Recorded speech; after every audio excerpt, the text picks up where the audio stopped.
ஒரு sad news சொல்ல போகிறேன் அப்படின்னு சொன்னாங்க அம்மா. ஆனால் அம்மாவோட கண்கள் சிரிச்சிச்சு. இன்னைக்கு நான் டிவியில் நியூஸ் கேட்டுட்டு இருந்தேன். பள்ளிகளுக்கெல்லாம் 2 நாட்கள் விடுமுறையா அப்படின்னு சொன்னாங்க அம்மா, சோகமாக வச்சுக்கிட்டு முகத்தை. ஆனால் கண்களில் குறும்பு கொப்பளிச்சிச்சு. ரொம்ப நல்லது, நாம் மழை தண்ணியில் விளையாடலாம். டிமி வா வா, யூனிஃபார்மை மாற்றிக்கொள்வோம் அப்படின்னு கும்மாளமிட்டா டீனா. ஆனால் அவங்க காலை உணவை சாப்பிட்டு முடித்தப்போ புயல் முன்னை விட வேகமாக வீச தொடங்கியிருந்துச்சு. அதனால் டீனாவும் டிம்மியும் வீட்டுக்குள்ளேயே இருக்க வேண்டியதாயிட்டு. அடுத்த நாள் புயல் ஓஞ்சிட்டு, ஆனாலும் பள்ளிகளுக்கு விடுமுறை தான். டீனாவும் டிம்மியும் பேப்பர் போட் செஞ்சு மழை நீரில் விளையாட தொடங்கிட்டாங்க.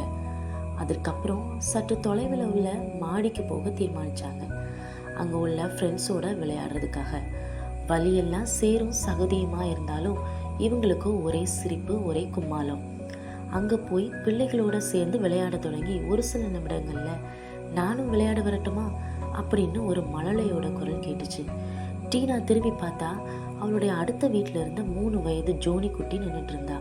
ஐயோ, இவள் நம்ம பின்னாலே வந்திருக்கிறா, நான் போய் இவளை விட்டுட்டு வந்துடுறேன் அப்படின்னு டீனாவை அழைச்சி கொண்டு போனான். ஜோனியுடைய அம்மா அவளை தேடி கொண்டு இருந்தாங்க. ஜோனியை அழைச்சி வந்த டீனா என்ன நடந்துச்சு அப்படின்னு அவங்க அம்மாட்ட சொல்லிட்டு இருந்தா. அந்த குட்டி ஜோனி, நான் டீனா அக்காவோட கால் தடத்துலையே காலை வச்சு வச்சு வந்தேன், அது கஷ்டமாகவே இல்லை, ஒரே வேடிக்கை அப்படின்னு சொல்லி சிரிச்சா. அன்னைக்கு மதியம் டீனாவும் டிம்மியும் ஜோனியோட சாதனையை பற்றி தங்களோட பெற்றோர்கள்ட்ட சொல்லிட்டு இருந்தாங்க.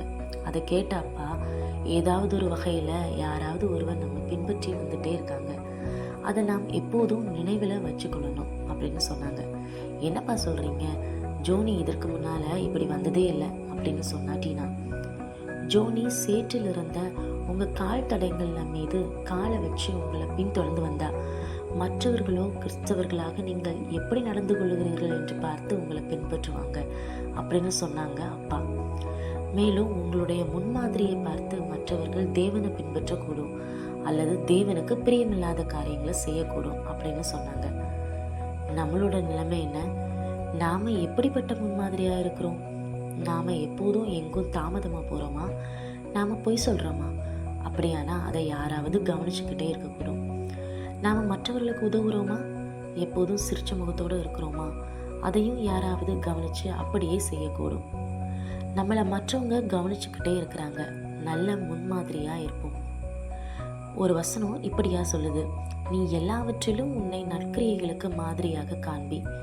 தீத்து 2ஆம் அதிகாரம் 7ஆம் வசனம். இப்படி தான் பிள்ளைகள் பெற்றோர்களை மாதிரியாக வச்சு அவங்களுடைய தடத்தை ஃபாலோ பண்ணுறாங்க. தம்பி தங்கச்சிங்க தன்னுடைய அக்கா அண்ணா செய்கிறத ஃபாலோ பண்ணுறாங்க.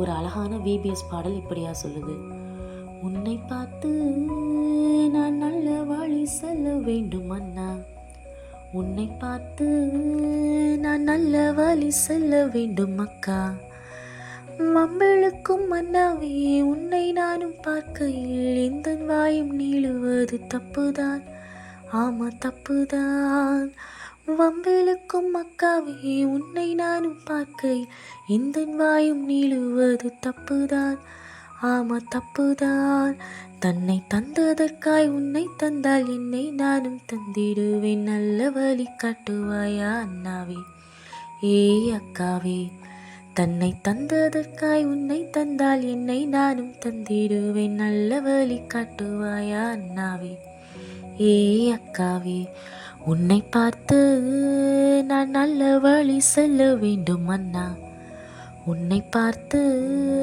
நான் நல்ல வழி செல்ல வேண்டும் அக்கா. நல்வழி காட்டுவோம் நம்மை பின்தொடர்ந்து வருபவர்களுக்காக. கர்த்தர் தாமே நம்மை ஆசீர்வதிப்பாராக. ஆமென்.